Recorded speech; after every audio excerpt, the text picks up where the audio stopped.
চলো এই টাইপের কোশ্চেনগুলো দেখা যাচ্ছে, দেখি আমরা কিভাবে সলভ করা যায়। আমরা শুধু পূর্ণ সংখ্যাটাকে আগে যোগ করে নেব।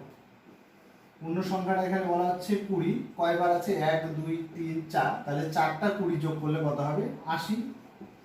এর সঙ্গে প্লাস কি হবে, কি আছে 1/5 যোগ, তাহলে 2/5, তারপরেরটা আছে 3/5, তারপরেরটা আছে 4/5।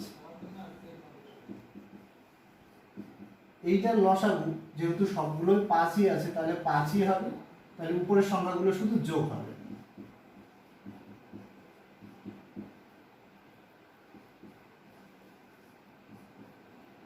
উপরে যোগ করলে হচ্ছে 4 3 7 2 9 10, 10 মানে 5 কেটে যাচ্ছে 2, তাহলে আমাদের অ্যান্সার হয়ে যাচ্ছে 80, তার সাথে 2 যোগ করে দিতে হবে, তাহলে 82, এটাই হয়ে যাচ্ছে অ্যান্সার।